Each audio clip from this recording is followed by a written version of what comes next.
segundo ponente es Alberto Fernández Soto. Alberto tiene mucho mérito y lo voy a decir con razón, porque él es licenciado no solo en física, sino también en matemáticas, ¿eh? Así que un respeto. Un respeto, eso Además de ser licenciado en matemáticas y en física, doctor en física, ha estado trabajando en institutos de muchísimo prestigio en Australia, en Estados Unidos y en Italia. Actualmente es un científico titular del Consejo Superior de Investigaciones Científicas y es miembro del Instituto de Física de Cantabria y también del Observatorio Astronòmic de la Universitat de Valencia. Trabaja en cosmología observacional y, por ejemplo, me gustaría destacar su participación en el catálogo Alhambra. Y además de ser un científico excelente, y la charla de hoy creo que nos va a gustar muchísimo a todos sobre el Big Bang, Alberto tiene una faceta muy importante a nivel divulgativa. Junto con Carlos Briones y José María Bermúdez de Castro, escribieron este libro que tengo en mis manos y que podéis comprar en la librería del Puerto, por ejemplo, y que fue el premio Prisma a la divulgación científica en el 2016. Así que la persona que tenemos hoy aquí no solamente es un excelente científico, sino que es un reconocido divulgador. El tema es difícil, Big Bang, pero seguro que tenemos una charla que vamos a poder entender todos, y me gustaría agradecer también a Alberto por estar aquí. Nos conocemos desde hace unos cuantos años. Intento echarle una mano a recoger cohetes de goma espuma en Expociencia a finales de mayo todos los años. Muy bien. O sea que yo soy la curranta así que no hace cosas serias, pero aquí tenemos gente que hace cosas muy serias y muy chulas. Así que gracias, Alberto, por estar aquí y espero que os guste. Muchísimas gracias, Isa.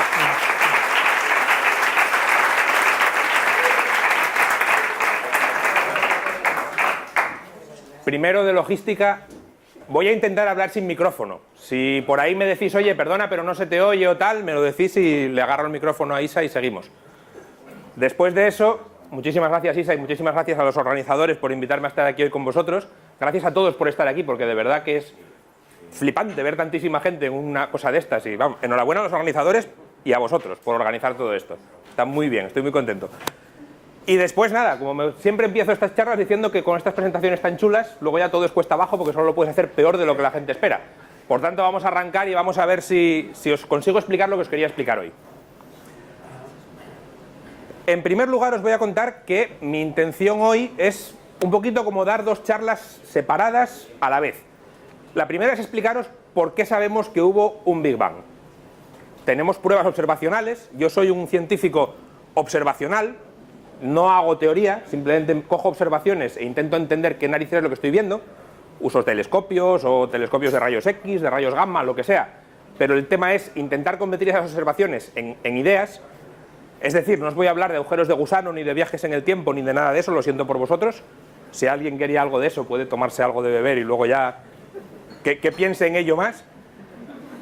Y lo que sí que quisiera es que salierais aquí con la idea de que eso del Big Bang, eso que habla la gente cuando habla de la gran explosión y tal y cual, es algo que está muy bien basado. Puede ser difícil de entender, puede ser una idea un poco extraña, pero tiene una base científica muy sólida y tiene una serie de observaciones que son más o menos fáciles de entender. Vamos a intentar salir de aquí con ellas, al menos conocidas, y eso, que os hagáis a la idea de que hay una base observacional, experimental, casi podríamos decir, salvo que en astrofísica no hacemos experimentos, muy sólida. Pero la última parte de la charla, cuando ya llevemos un ratito convenciéndoos de que el Big Bang está muy bien y es un invento estupendo, voy a desmontároslo y deciros que es todo una porquería. ¿Por qué los astrónomos nos gusta mirar objetos que están siempre muy lejos, muy lejos, muy lejos? Pues bueno, pues como os ha contado, me viene muy bien Pablo justo antes que yo, los objetos que están muy lejos, la luz ha tardado mucho tiempo en llegar hasta aquí. Entonces, cuando un astrónomo mira con sus telescopios hacia objetos muy lejanos, lo que está haciendo es exactamente lo mismo que los paleontólogos o los historiadores cuando excavan en el suelo. Vas excavando hacia estratos cada vez más antiguos y te encuentras, aquí en Sagunto que os voy a contar, primero restos medievales, luego restos árabes, luego restos romanos, luego restos cartagineses y así vas bajando hasta donde llegues. Bueno, pues cuando miramos al cielo nos pasa lo mismo. El Sol, para nosotros, bueno, en cierto modo para nosotros no está a 150 millones de kilómetros, sino que está a 8 minutos, que es lo que ha tardado la luz en llegar desde allí hasta aquí. Plutón, por poner un ejemplo, no está a 1000 millones de kilómetros o bastantes miles de millones de kilómetros, está a unas pocas horas de distancia.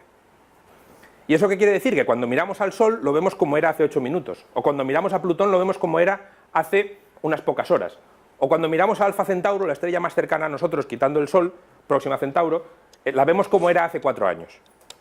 Cuando miramos a la galaxia de Andrómeda, que es la galaxia potente más cercana a la nuestra, la vemos como era hace 2 millones de años y medio. Cuando miramos a la galaxia donde explotó el bicho raro de Pablo, como él os decía, la vemos como era cuando aquí había todavía dinosaurios. Porque la luz ha tardado todo ese tiempo en llegar desde allí hasta aquí. La idea es que cuanto más lejos miramos, estamos viendo objetos cada vez más antiguos, y eso nos permite estudiar el pasado del universo. Y por eso los que hacemos cosmología lo que intentamos es ver objetos lo más lejanos posibles y hacernos una película con toda la historia del universo, como era hace 10.000 millones de años, 5.000 millones de años y hasta hoy. Bueno, voy a romper ya de entrada diciendo los números principales, que es que esto es un diagrama de la historia del universo, empieza aquí, con la gran explosión, voy a decir con mucha liberalidad gran explosión, que nunca lo digo, pero como al final os voy a decir que es mentira, lo puedo decir todo lo que quiera, empieza con la gran explosión, un estado muy denso, muy caliente, en el que la materia estaba toda totalmente comprimida, y luego se fue enfriando durante 13.800 millones de años, ese es un número que mola y que sabemos que debe de ser así, creemos, hasta llegar a hoy, que estamos nosotros aquí mirando. Vale, ¿por qué en particular a los astrónomos nos gusta mirar lo más lejano posible de esos 13.800 millones de años? Pues por esto. Eso que veis ahí es la primera fase de un ser humano unos pocos minutos o horas después de la concepción. Bien, eso a lo mejor pongamos que es 6 horas, por decir algo. Eso es 2 días. Eso creo que son 3 semanas, 4 semanas, 8 semanas, 15 semanas, 30 semanas, 9 meses o 0 meses, según como lo queráis ver, 3 o 4 años, 6 o 7 años, 15 años, 30 años y 60 años, que pasaron de golpe, ¿de acuerdo? Lo que quiero que os fijéis es que he ido dando saltos aproximadamente en un factor 2 en la edad. Y durante los últimos saltos, digamos desde aquí hasta los siguientes 70 años, no pasa nada. ¿Vale? O sea, los últimos 70 años de la vida de cualquiera de nosotros son muy aburridos. No aparecen hígados nuevos, por ejemplo, ni aparecen brazos nuevos, ni de repente aparece una cabeza donde antes no la había, o unos pulmones. En cambio, estos primeros momentos son la leche. Prácticamente de un día para otro están pasando cosas. ¿De acuerdo? Bueno, pues en el universo creemos que fue algo parecido. Si el universo hoy en día tiene unos 13.800 millones de años, los últimos, vamos a redondear, 13.000, 13.500, o sea, estrellas, galaxias, planetas, cuásares, estrellas de neutrones, petardazos, pero en general no pasa nada así como muy chulo, muy chulo. Al principio sí que estuvo toda la sustancia, porque al principio tuvieron que pasar muchísimas cosas muy rápido. Y esa es la parte que realmente de la que os voy a hablar yo ahora. Yo realmente de lo que os voy a hablar es de los primeros, lo que pasó en los primeros poquitos minutos, empezando en las primeras casi centésimas o milésimas de segundo. El resto no es que sea soso, yo llevo toda la vida estudiándolo, pero bueno, es menos divertido. Esto simplemente lo tengo aquí porque a la gente le gusta ver estos cacharros. Estos son los mayores telescopios del mundo como conjunto, están en Chile, posiblemente hayáis oído hablar de ellos. Esto es el Observatorio Europeo del Sur, la ESO, es un organismo paneuropeo, casi todos los países de Europa son miembros.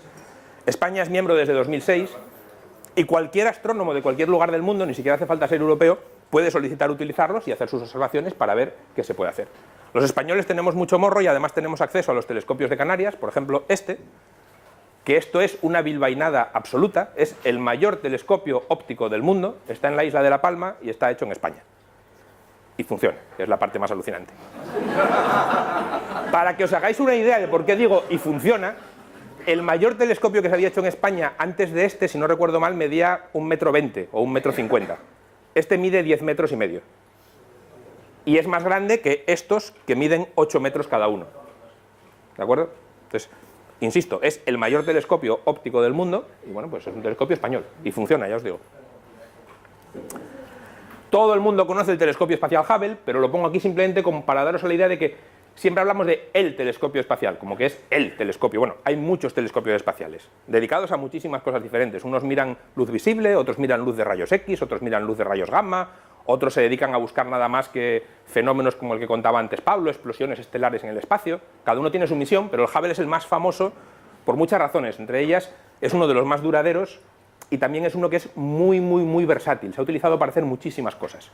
Entonces, o sea, prácticamente todos los astrónomos del mundo, antes o después, han usado algún dato que venía del telescopio espacial Hubble. Y un par de cositas también para enseñaros que realmente todo esto se mueve muy rápido. Esto era una diapositiva que enseñaba yo en 2012, 2013, de el mayor radiotelescopio del mundo. Los radiotelescopios son como telescopios normales, pero recogen ondas de radio en vez de ondas de luz visible. Entonces, básicamente son antenas parabólicas gigantescas que en vez de apuntar a un satélite para recibir la señal del canal que quieres ver, apuntan al espacio y miran a estrellas, a galaxias, a donde haya que mirar. Bueno, pues esto es un array, un conjunto de más de 100 antenas que funcionan simultáneamente y que se iba a instalar en Chile. Es un esfuerzo, para que os situéis lo complicado que llegan a estas cosas, del Observatorio Europeo, que es básicamente toda Europa, la agencia financiera principal americana de ciencias, con la colaboración de Canadá, y Japón con la colaboración de China y Corea.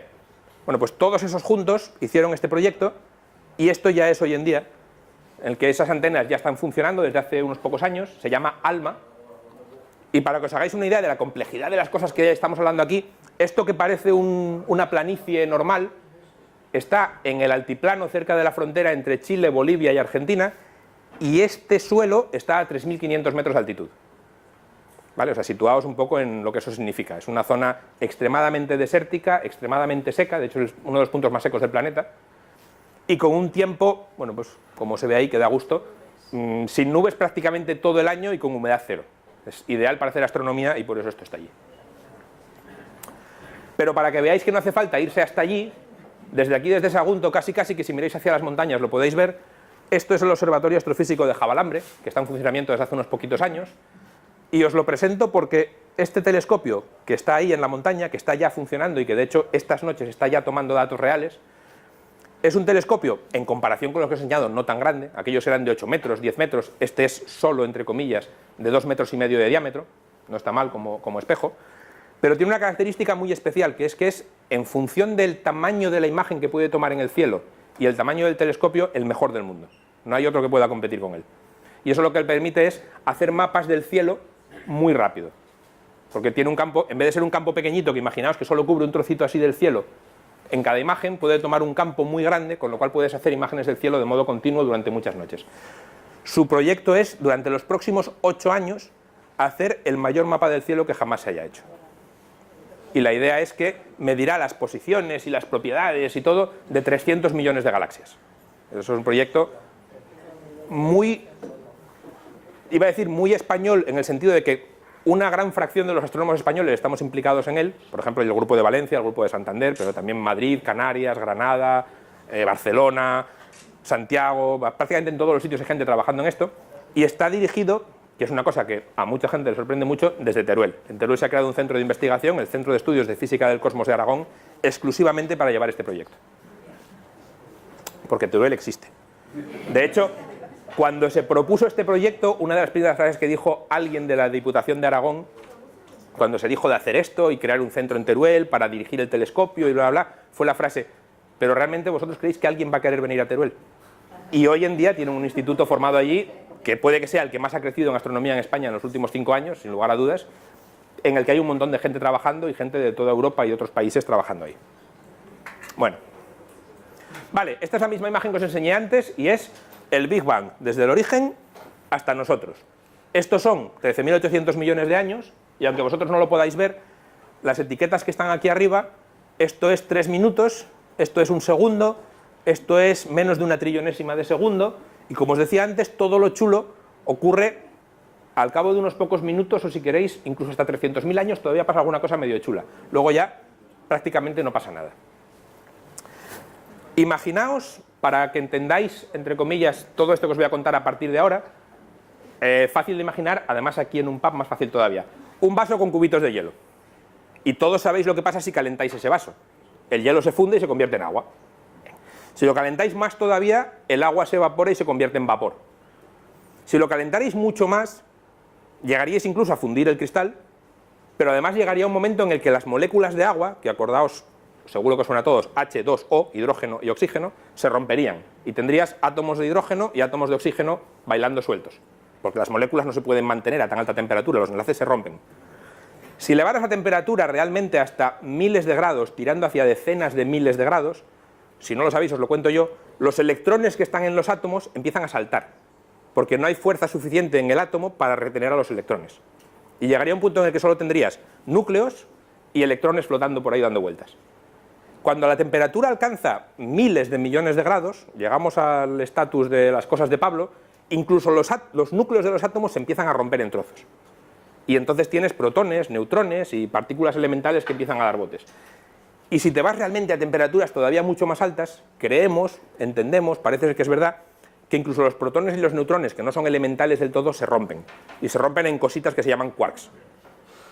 Entonces realmente cuando alcanzas una temperatura de muchos miles de millones de grados, ya no te quedan ni átomos, ni moléculas, ni nada, solo te queda una sopa de quarks, electrones, neutrinos y algunas otras porquerías, ¿vale? Pero básicamente las partículas más elementales que creemos que existen hoy en día. Bueno, os cuento esto porque como el estado inicial de la materia del universo era una temperatura increíblemente alta, suponemos que ese era el estado inicial de la materia. Eran simplemente partículas elementales flotando y chocando entre ellas, y ya está. Vale, la pregunta ahora es, bien, ¿cómo podemos pensar que realmente eso ha sido así?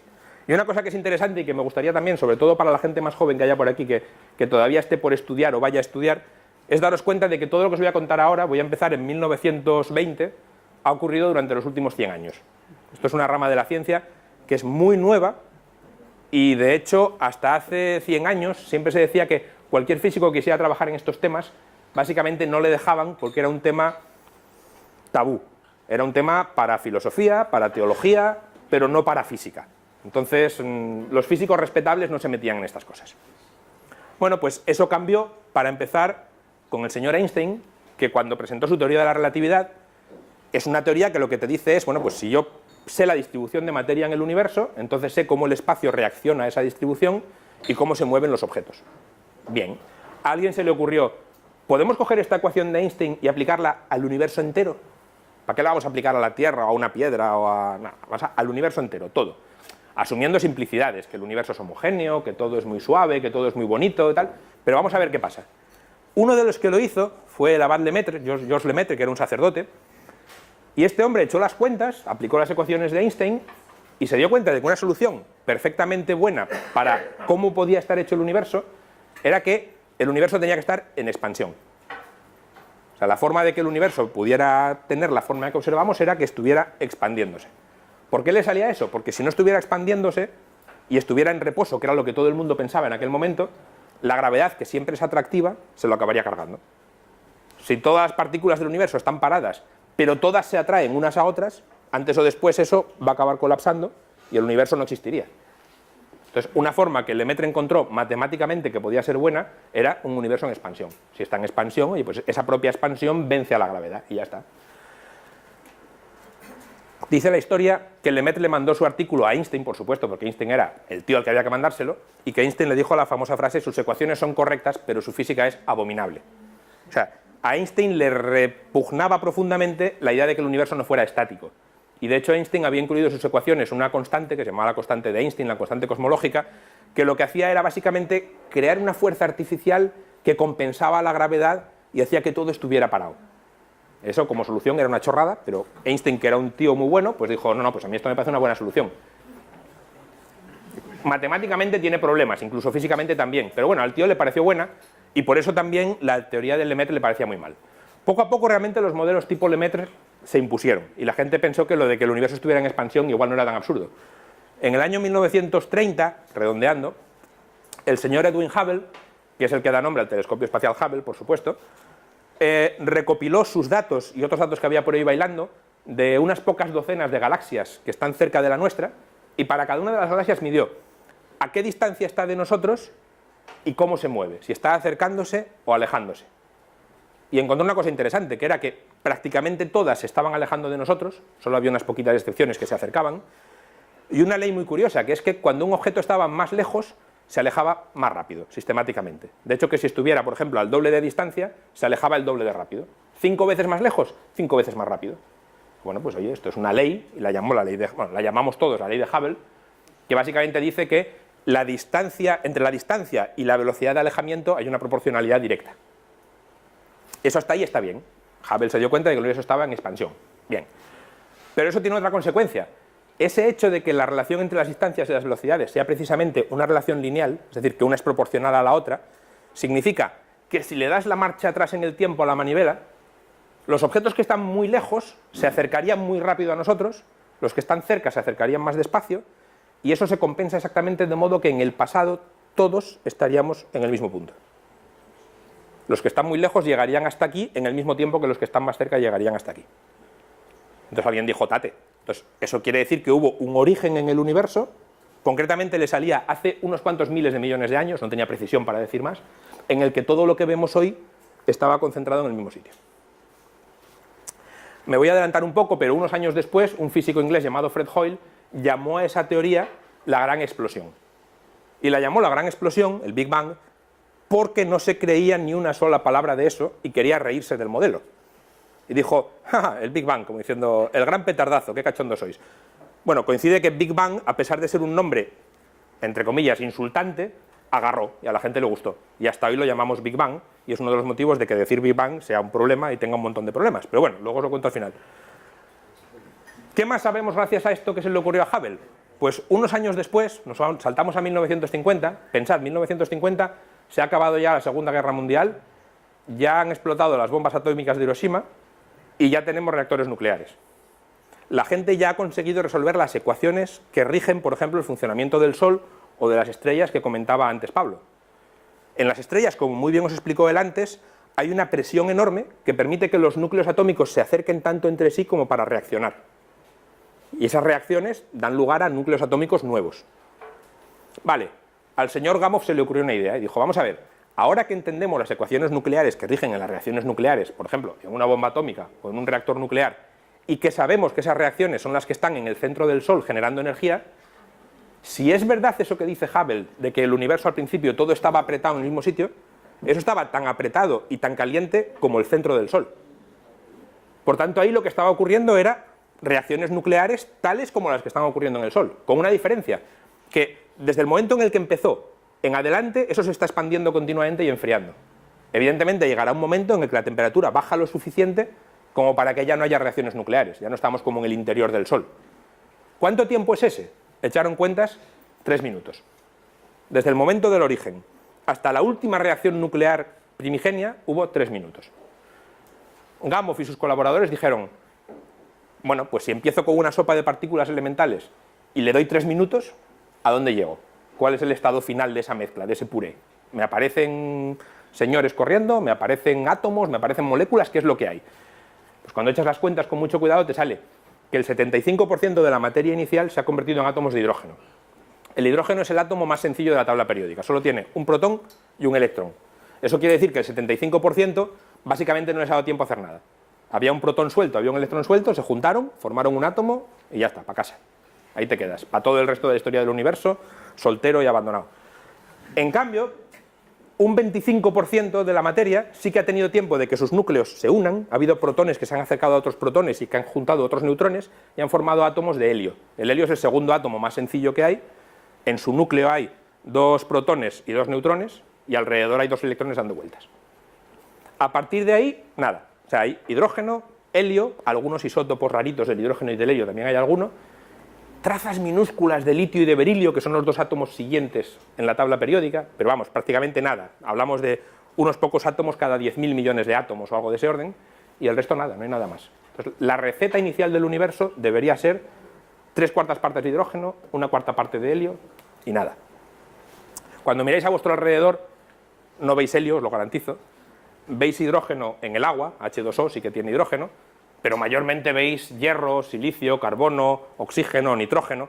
Todos esos bichos que estamos acostumbrados a ver, hay dos cosas. Una, se crearon en estrellas como las que contaba Pablo antes, explosiones de estrellas que fueron generando esos átomos, y además aquí parecen muy comunes porque estamos en un planeta rocoso, pero en cuanto sales de aquí y te vas al espacio, efectivamente, si miras el Sol, si miras Júpiter, si miras el gas que hay entre las estrellas y las galaxias, el 75% es hidrógeno, el 25% es helio y prácticamente no hay nada más. Es decir, la abundancia, la receta química, si queréis, del universo corresponde exactamente a lo que habría si hubiera habido un estado increíblemente caliente y se hubiera dejado expandir por sí solo. En 3 minutos hubiera creado un universo que lo que es su receta química sería la misma que vemos a nuestro alrededor. Luego esta sería la segunda prueba de que realmente algo así parece que es verdad.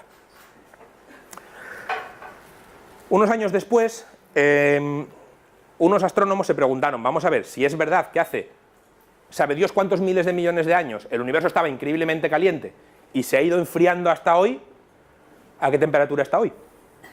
Bueno, pues, si uno pudiera salir con un termómetro al espacio exterior y poner el termómetro así, ¿qué temperatura marcaría? ¿100 grados? ¿1000 grados? ¿10 grados? A saber. Había gente que había hecho modelos de casi todos los colores y salían cosas tan variables como desde 1 o 2 grados por encima del cero absoluto, eso quiere decir 270 grados bajo cero, hasta 10, 20 o incluso 50 grados más que ese valor. Pero realmente no se sabía. Hay una historia que os voy a contar muy brevemente, que es que estos dos señores, que eran radioastrónomos que utilizaban una antena de comunicaciones en los laboratorios Bell en Estados Unidos, una empresa de comunicaciones que estaba utilizando esta antena para probar los primeros satélites de comunicaciones de aquella época, hablamos de 1965, cuando acabaron de hacer sus experimentos de comunicaciones, le dijeron a su jefe, por favor, que somos radioastrónomos, déjanos usarla para mirar el cielo y poder hacer radioastronomía, que en aquel momento era una cosa completamente novedosa. Y claro, esta antena era potentísima, era una antena que había hecho una empresa aposta para poder comunicarse con un satélite. Dijeron, venga, vale, la podéis usar, no me deis más el coñazo, tal, vale, ahí está. Y se la dejaron usar. Estos dos tíos eran astrónomos los dos, insisto, y la clave de todo esto, aparte de la casualidad, es que eran extremadamente listos, eso no se puede olvidar. Entonces sabían perfectamente el tipo de instrumento que estaban utilizando. Sabían perfectamente hasta dónde podían llegar con ese instrumento y descubrieron que el instrumento tenía ruido. Es como si tuvieras una lente o una cámara fotográfica que tú sabes perfectamente que te debería dejar sacar fotos de una cierta calidad y cuando las revelas continuamente son peores de lo que deberían ser. Están desenfocadas, no están como... Hay un ruido ahí que no debería estar y está. Hicieron todo tipo de perrerías para eliminar el ruido. Miraron hacia lo alto del cielo, miraron hacia el horizonte, miraron en verano, miraron en invierno, miraron cerca del anochecer, miraron cerca del amanecer. Hicieron lo que hicieran, ese ruido siempre estaba ahí, nunca lo podían eliminar.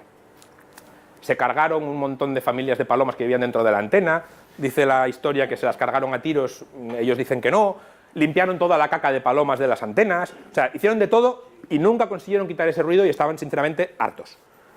Esto ocurría en Bell Labs, que está en la costa este de Estados Unidos, cerca de Princeton. En ese momento en Princeton trabajaba un grupo con Dicke, Peebles, Rolls y Wilkinson, que estaban diseñando un instrumento para medir la temperatura de fondo del universo. Estaban pensando cómo se podía medir esa temperatura de fondo, si el universo estaba tan caliente antes, pues lo que os decía antes, a qué temperatura está hoy. En competencia directa con un grupo, con Novikov y otros, que en Moscú estaban intentando diseñar el mismo tipo de aparato. No estaba muy claro cómo hacerlo, tenían ya un primer prototipo, a ver qué hacemos, porque claro, ¿cómo lo podemos medir? Pues necesitamos medir con mucha precisión la radiación que llega del cielo, bla, bla, bla, pero no tenemos un instrumento tan preciso, todos estos rollos. Un día, uno de estos dos señores volvía de una reunión de la Asociación Astronómica Americana, iba en un tren hablando con un colega y le dijo, estamos hasta el pirri de un ruido de la antena que no podemos eliminar y llevamos meses peleando con él y no hay forma de eliminarlo. Y le explicó todo lo que os acabo de contar, el ruido es continuo, viene de todas partes, y el tío le dijo, a lo mejor os interesa hablar con los tíos de Princeton, que está a menos de 40 kilómetros de vuestro laboratorio, y decirle esto que me acabas de contar a mí. Y la historia es que llamaron a Princeton, pillaron a Dick, Peebles, Roll y Wilkinson en la hora de comer, que como eran americanos estaban comiendo un bocadillo en el despacho mientras hacían ciencia, y los otros tres vieron que Dick cogía el teléfono que pasó al jefe y empezaba a hablar y decía, sí, sí, una señal, sí, de fondo, sí, un ruido continuo, ya, vale, todas partes, sí, en todas las épocas, vale, sí, sí, pues tenemos que hablar. Colgó y les dijo a los demás, colegas, nos han adelantado. Porque se dio cuenta inmediatamente que estos tíos estaban midiendo, sin saberlo, justo lo que él quería medir. Ese ruido de fondo que venía de todas partes es la temperatura de fondo del universo. y esa temperatura de fondo que ellos medían, ese ruido, cuando lo traduces a una temperatura, era 3 Kelvin, 3 grados por encima del cero absoluto. Viene de todas partes, porque es que es la temperatura de fondo de todo el universo. Mires hacia donde mires, es la misma, son 3 grados. Claro, evidentemente, si miras hacia el Sol no lo ves porque el Sol te lo tapa, pero en cualquier dirección del cielo que mires, si tuviéramos ojos de radio, esto corresponde al rango de las microondas, veríamos exactamente eso, hay un fondo de temperatura por todas partes que corresponde a 3 grados por encima del cero absoluto. Es como si viéramos un mapa del cielo y fuera así.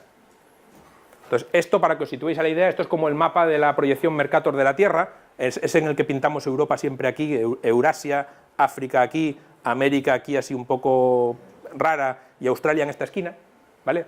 O sea, esto es el oeste, aquello es el este o al revés, según como te pongas, el norte y el sur. Bueno, pues esto es todo el cielo visto si pudiéramos verlo en el fondo con temperatura de microondas. En 1965 lo veíamos así.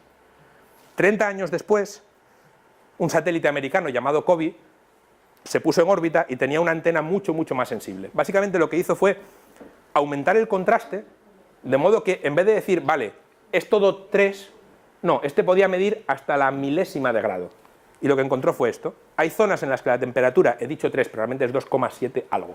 Hay zonas en las que la temperatura es, vamos a redondear, 2,71, por ejemplo aquí, en otras zonas es 2,70, por ejemplo aquí, y en otras zonas es 2,69, por ejemplo aquí.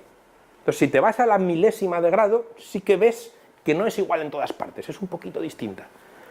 Y da la casualidad de que si pensáis en el origen del universo, aquel momento en el que había aquella sopa de energía y de materia, todo totalmente equilibrado, si todo fuera realmente totalmente homogéneo, no habría habido ninguna posibilidad de que la gravedad formara estructuras, porque la gravedad lo que hace es, en cuanto tengo una semillita que tiene un poquito de materia, eso atrae más materia, en cuanto hay un poco más, eso atrae más, en cuanto hay un poco más, eso atrae más, y poco a poco se forma una estructura. Esto es lo que decía un colega mío, el capitalismo. Cuando más tienes, pues más recoges. Así es como funciona. Entonces, la gravedad funciona de esa manera.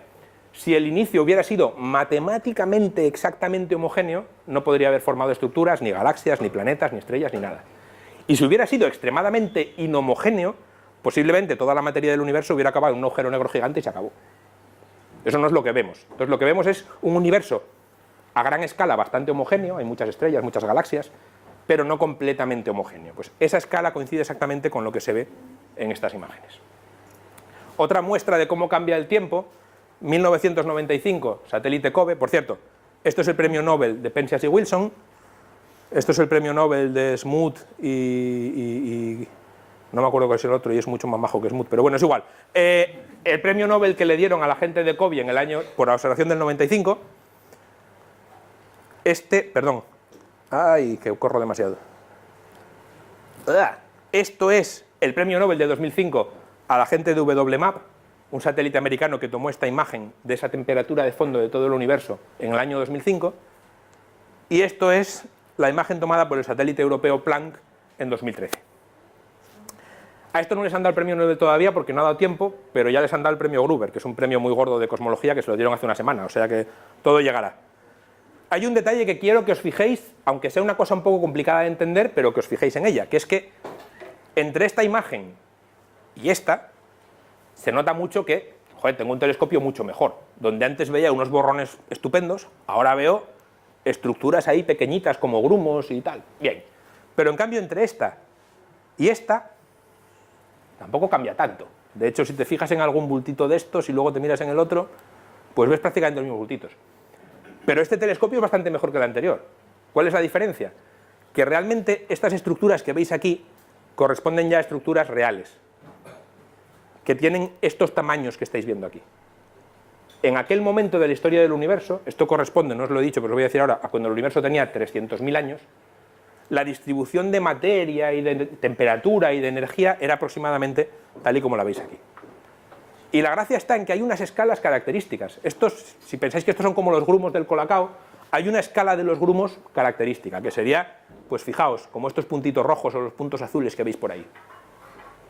En algún momento alguien dijo, vamos a ver, si hace 13.000 millones de años y pico el universo era así y había una escala característica que se repetía por todas partes y el universo se ha ido expandiendo, expandiendo, expandiendo, expandiendo hasta hoy, esa escala característica todavía se debe de ver, debe de estar en algún sitio. ¿Cómo la podríamos ver?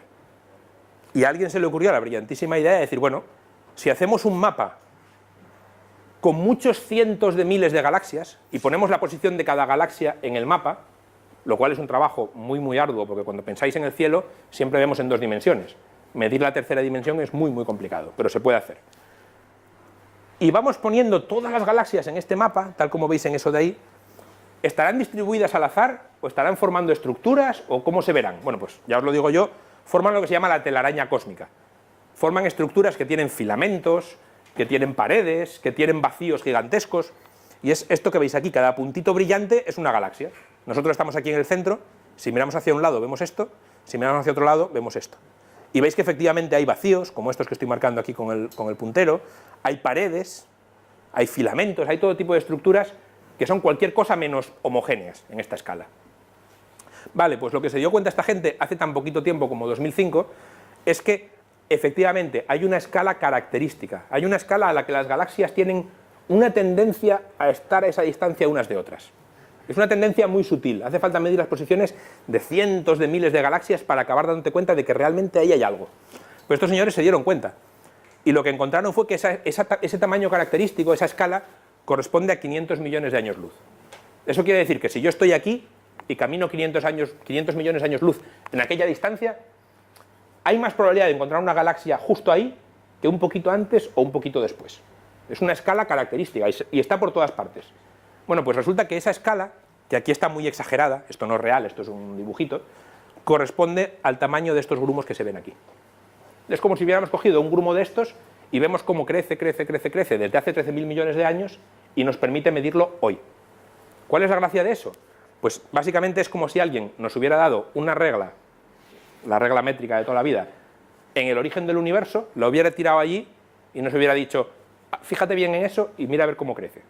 Entonces podemos ver un tamaño físico hace 13.000 millones de años y ese mismo tamaño físico hoy. Y eso nos dice cuánto se ha expandido exactamente el universo desde entonces hasta hoy. Y encaja perfectamente con todo lo demás que os he contado antes. ¿Vale? O sea, esta es la cuarta prueba científica y clara de que realmente todo lo que os he contado hasta ahora encaja. Vale, resumen de todo esto. Esta frase es importante. Tenemos un modelo que encaja de modo razonable, y yo diría incluso un paso más que razonable, todas las observaciones que tenemos. El universo está en expansión, nació en un estado, vamos a decir, infinitamente denso y caliente, nació hace 13.800 millones de años y desde entonces se ha estado enfriando hasta llegar a nuestros días. Por cierto, y asumimos, porque nos permite vivir bastante tranquilos, que el universo es infinito, espacialmente. O sea, en el tiempo sí que nació hace 13.800 millones de años, pero en el espacio es infinito. Vale, muy bien. Todo eso es perfecto y es maravilloso, pero tenemos esto que está aquí, que posiblemente muchos hayáis visto alguna vez. Ese modelo implica de modo necesario, no hay escapatoria, que toda la materia que nosotros conocemos, los átomos, los neutrinos, los electrones, cualquier cosa que penséis que sea la materia que os han contado de normal o que habéis leído en los libros, representa menos del 5% del universo. Hay 5 veces más materia que esa, que no solo no vemos, que es lo que la gente habitualmente entiende, que es la materia oscura, es materia que no vemos porque es oscura, sino que además es rara. No puede estar hecha de átomos normales, porque si estuviera hecha de átomos normales la notaríamos en más cosas, por ejemplo en la composición química del universo, y no, ahí no se nota. Entonces tiene que estar hecha de algún tipo de partícula que no sabemos cuál es, nunca la hemos encontrado hasta ahora. No perdemos la esperanza, los físicos de partículas, por ejemplo en el CERN, continúan pegando petardazos a cosas, intentando ver si sale una partícula nueva y esa partícula nos permite entender esto, pero bueno, sinceramente no lo sabemos si la van a encontrar o no. El caso es que hay, ya os digo, 5 veces más materia, que no sabemos lo que es, que materia normal. Y eso es así porque esa materia tiene un efecto gravitatorio y la necesitamos para explicar todo lo que os he contado antes. Si no la hubiera, el universo no sería tal y como lo vemos ahora. Pero es que hay una cosa mucho peor. Cuando yo estaba haciendo mi tesis, y retrocedemos no tantísimo tiempo, 1995, se decía, el universo está en expansión, está creciendo en tamaño. Claro, si está en expansión y la única fuerza que funciona es la gravedad, esa expansión antes o después se tiene que frenar. Entonces había 2 estados posibles. O se frena mucho y entonces llega un momento en el que acaba volviendo a colapsar, entonces hablaba del Big Bang, la expansión, la contracción y el Big Crunch, que sería como esto, ¿no? ¡Pum! Antes o después la expansión se frena y el universo vuelve a colapsar. Bien, era un modelo perfectamente razonable. O, si la velocidad de expansión es suficientemente grande, esa expansión realmente no se va a llegar a frenar nunca, pero va a llegar a un estado en el que se va a expandir ya de modo constante. Entonces, empieza expandiéndose muy rápido y poco a poco se va frenando hasta que llega a una velocidad prácticamente constante y ya se expande así para siempre. Bueno, pues también era razonable. Y lo que los cosmólogos querían de verdad era ver si el universo estaba en esa expansión prácticamente constante o si iba a volver a colapsar y cuándo. Se diseñaron experimentos, posiblemente suenen, con supernovas para poder medir esto, que básicamente lo que te permiten es medir a qué velocidad se expande el universo hoy, a qué velocidad se expandía hace 1 millón de años, a qué velocidad se expandía hace 1000 millones de años, a qué velocidad se expandía hace 5000 millones de años, y se empezó a medir eso. Pues cerca del año 2000 la gente encontró, con una sorpresa horrible, que el universo no está frenando su expansión, sino que la está acelerando. El universo hoy se expande más rápido que antes.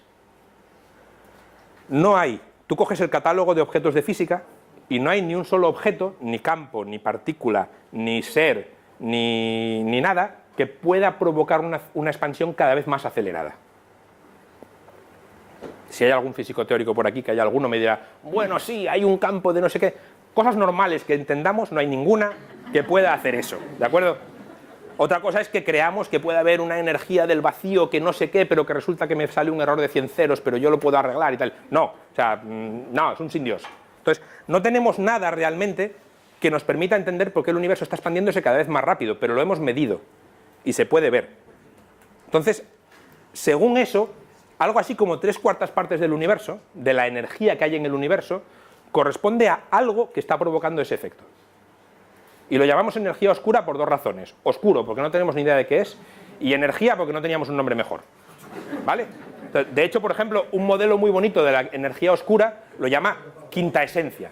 La quinta esencia es súper chula porque ya la tenían los medievales, la alquimia medieval, ¿de acuerdo? Y los griegos. Pero realmente significa simplemente que no sabemos lo que es, y es una cosa que marea mucho, ¿vale? Entonces, esto es el primer desmontaje que os quiero que os quede claro de todo lo que os conté hasta ahora. El modelo del Big Bang funciona muy bien, está muy chulo, pero tiene este problema. Incluye materia y energía oscuras que no sabemos lo que son y que posiblemente tardemos muchos años en entender qué son. Los principales proyectos científicos en astronomía del mundo ahora mismo intentan entender qué es la materia oscura y qué es la energía oscura. El proyecto de Javalambre, del que os hablaba antes, que quiere hacer un mapa de 300 millones de galaxias en el universo, su primer objetivo principal es entender un poquito más, solo un paso más, qué es la energía oscura. De hecho, lo que sería lo ideal, si realmente todo fuera perfecto, sería que dentro de 8 años sabríamos si la energía oscura es una cosa que es constante, que es como si fuera una propiedad del espacio, que está por todas partes y siempre está ahí, o es una cosa que varía con el tiempo.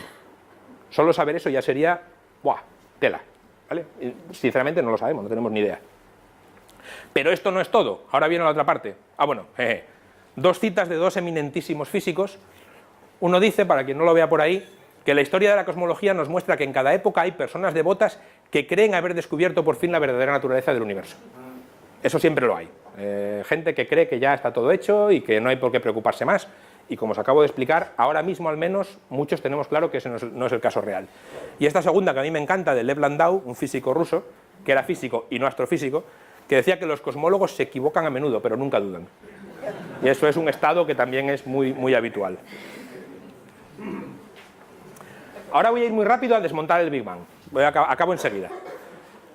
Esta es la imagen que todos tenemos del Big Bang, ¿vale? La gran explosión. Había algo ahí en el medio, explotó y ya está. Desde entonces, pues todo está en expansión, enfriándose y bla, bla, bla. Problemas que eso te da. Problema 1. Si explotó en un sitio, ¿en qué sitio explotó? Problema 2. Si explotó a partir de un centro, ese centro está todavía por ahí. ¿Dónde está el centro? ¿Soy yo el centro? ¿Coincide que estoy yo justo en el centro y por eso veo que todo se aleja de mí? Un poco chungo. Tercero, si explotó a partir del centro y está en expansión, ¿dónde está el borde? O sea, ¿por qué nadie ve un borde? ¿Por qué cuando miras hacia los lados no dices, mira, ahí está el borde, allí no hay nada? Y en cambio por ahí hay mogollón de cosas. No, tú cuando miras el cielo parece más o menos igual en todas las direcciones.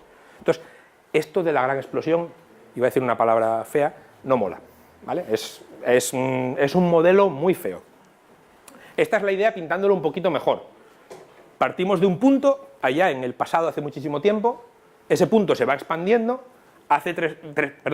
un segundo después tenía 300.000 kilómetros, porque eso es lo que la velocidad de la luz le permite expandirse en un segundo, y cuando va creciendo llega hasta hoy, en el que tenemos un universo que está ahí expandiéndose, venga, venga, Nosotros estamos aquí en el centro y hoy mediría unos 50.000 millones de años luz.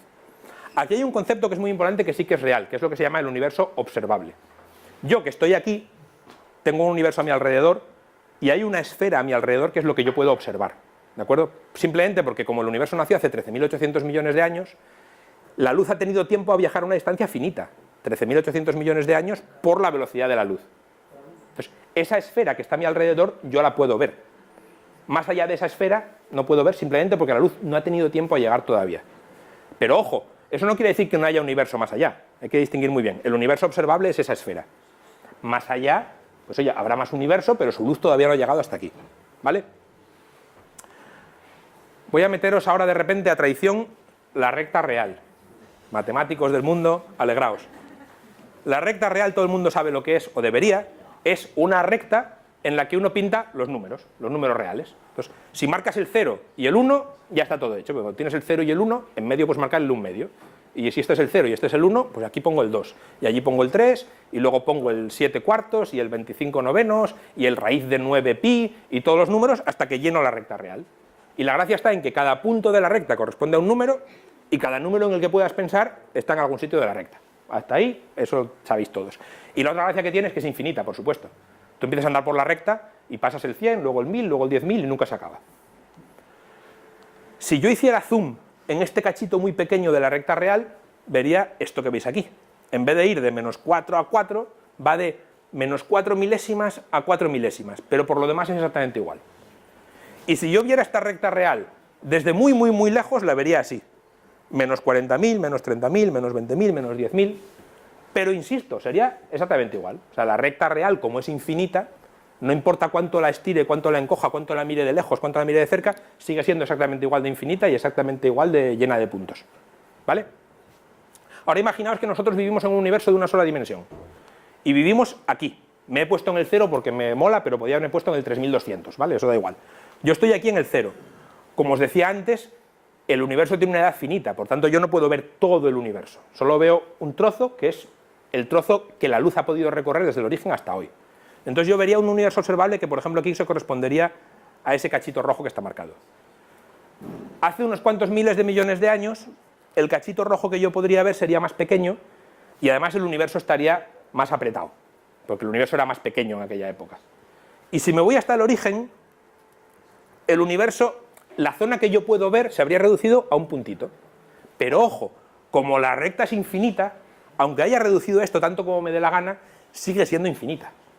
Lo que pasa es que yo ahora solo estoy en ese puntito del centro. Entonces, eso sería la evolución del universo.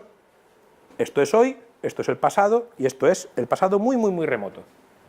Pero oye, ¿cómo vería esto un señor que en vez de vivir aquí, viviera aquí? Pues él también vería cómo su cacho de universo se hace más pequeño, y a lo mejor el suyo acaba aquí. Ojo, no acaba en el mismo punto que el mío. La clave está en que ese puntito del que surge todo lo que yo veo no era el único punto. Si pensamos que el universo al principio ya era infinito, como la recta, cada puntito de esa recta, cuando la cosa se empieza a expandir, puede dar lugar a todo lo que vemos a nuestro alrededor. Esta es la imagen habitual en la que esto es el universo, esto era el universo en el pasado y había empezado en un puntito, y esta es una imagen mucho más realista. Esto es el universo que yo puedo ver hoy, esto es el universo que puede ver otro señor hoy. Esto era mi universo en el pasado, esto era el mismo universo, pero de otro señor que vivía en el pasado, y esto era mi universo en el principio, y esto era el principio del otro señor. Es muy importante, si entendéis esto, salís de aquí sabiendo mucho más que muchísima gente, porque habitualmente todos estos líos del Big Bang, la gente se vuelve loca con lo que os decía al principio. ¿Dónde está el centro? ¿Dónde está el origen? ¿Por qué? No, al final la idea es que si el universo realmente es infinito, y cuando digo infinito, y alguien me va a preguntar a lo mejor después, con que sea muy grande me basta, ¿vale? O sea, suficientemente grande como para que los bordes a mí no me molesten, me da igual. Si el universo ya era así de infinito desde el principio, no hace falta pensar en que yo soy en ningún sitio preferente. Yo estoy en un punto y todos los puntos han empezado a expandirse como locos, y ya está. Y cada punto va a su bola. Es como un marinero que está en el centro del océano y mira alrededor y dice, ¡buah! El horizonte va por allí y yo estoy justo aquí en el centro. No se le ocurre pensar que el océano es una cosa redonda con él en el medio. El océano es el océano y él sabe que cada marinero que mira a su alrededor ve exactamente lo mismo, una cosa redonda con él en el medio. Pero no es todo el océano, simplemente es el cacho que él puede ver. ¿de acuerdo? Pues esto es exactamente lo mismo. Yo tengo un universo a mi alrededor que puedo ver, pero que no es todo el universo. El universo seguramente es, bueno, seguramente no, seguro es mucho más grande que lo que nosotros podemos ver. Ojo, no he hablado nada de universos paralelos ni de dimensiones paralelas, nada de eso. Simplemente es el universo, comillas, normal y corriente, pero que es que realmente es muy grande, que la gente habitualmente... Aquí acabo. Daos cuenta, con todo esto que os acabo de contar, espero de que os quedéis con la idea de que el conocimiento presente del origen del universo posiblemente no sea la situación ideal. Tenemos ahí unos cuantos agujeros, algunos de ellos considerablemente gordos. Pero, como dijo el abuelo Einstein, si intentas descubrir la verdad, la elegancia la puedes dejar para los astres, porque la elegancia no es necesariamente una propiedad del universo. Y nada más, yo ya acabé.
en el universo la podemos medir, la densidad de materia del universo.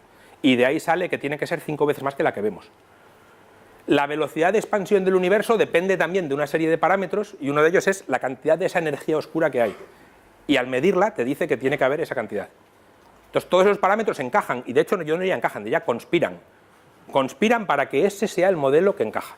Y de hecho hay una cosa muy chunga, no la he dicho, la voy a decir ahora, a mucha gente ese modelo que incluye un 75% de energía oscura y tal cual, voy a decirlo, nos repatea profundamente. Porque, joder, es una porquería. ¿Dónde vas a explicar a la gente así en un pub que el 95% del universo no lo entiendes? Os iréis a casa con razón diciendo, mierda de charla, en cambio el de los neutrones lo entendía todo. Entonces, claro, eso es muy desagradable desde el punto de vista filosófico, pero es así. Y hace 10 años, 15 años, 20 años, cuando esto se empezó a medir, todo el mundo decía, no, pero las explosiones de supernova no se entienden bien y la gente que está midiendo las supernovas seguro que no tiene en cuenta las correcciones por polvo. Con lo cual eso de la energía oscura, no. Coño, las midieron bien y seguía allí. No, pero los mapas esos del fondo cósmico de microondas, realmente no se ve un clavel, son mapas de muy baja calidad. Esto seguro que si lo midiéramos mejor no salía. Pasaron 20 años, tenemos estos mapas y está clavado. O sea, cuanto más se mide con más precisión todo, hoy estamos en esta época que llaman cosmología de precisión. En cosmología de precisión quiere decir que se miden las cosas con un 1% de precisión, por ejemplo. Bueno, pues cuanto más se mide y mejor se mide, más necesario es que haya energía oscura y materia oscura. Y más difícil es escaparse de eso. Y posiblemente la única escapatoria sea, oye, un cambio de paradigma completo, que simplemente no entendemos nada y punto. Que a lo mejor la relatividad general no la entendemos. Y ya está. Y entonces no hace falta nada de esto. Lo que pasa es que hay mucha gente muy lista que ha trabajado en eso muchos años y no. O sea, no es que nos hemos equivocado en un signo ni nada por el estilo, es mucho peor. Mucho peor. Bueno, quiero agradecer a Alberto por toda la paciencia de la charla y de las respuestas, aunque hay aquí caras de no, yo no me creo esto que está diciendo. Yo tampoco, pero bueno, la ciencia no siempre da respuestas, a veces también da preguntas y es muy interesante intentar responder a esas nuevas preguntas. Correcto. Así que me gustaría agradecer de nuevo, Alberto, por tu charla y por todas las preguntas que ha contestado y a vosotros por estar aquí y bueno, una muchísimas gracias. Nuevo.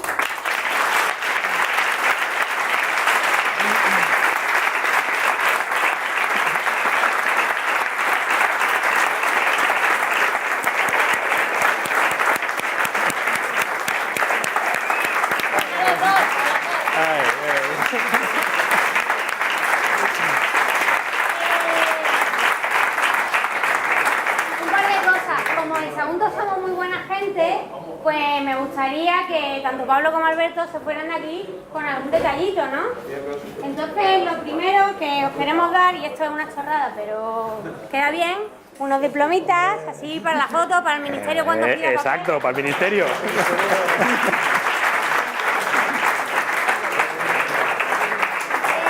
Queremos agradecer a Turismo de Sagunto, pues unas bolsitas que han preparado con unos cuantos detallitos y esperamos que vengáis a vernos, no solamente a hablar de ciencia, sino también a conocer nuestra ciudad y muchísimas gracias. Las cosas chulas que tenemos. Y queremos agradecer a la librería del puerto y a la joyería grabadora Rubio, Artesano Rubio, por un par de detallitos que han tenido pues eso, el detalle de prepararnos para vosotros. Muchísimas gracias. Y agradecer de nuevo pues a tanto Fertiberia como al Ayuntamiento de Sagunto por habernos apoyado muchísimo para organizar este evento y bueno, espero que repitáis en Sapiencia, en Sagunto y aquí nos tenéis para todo lo que podamos muchísimas ayudar. Gracias.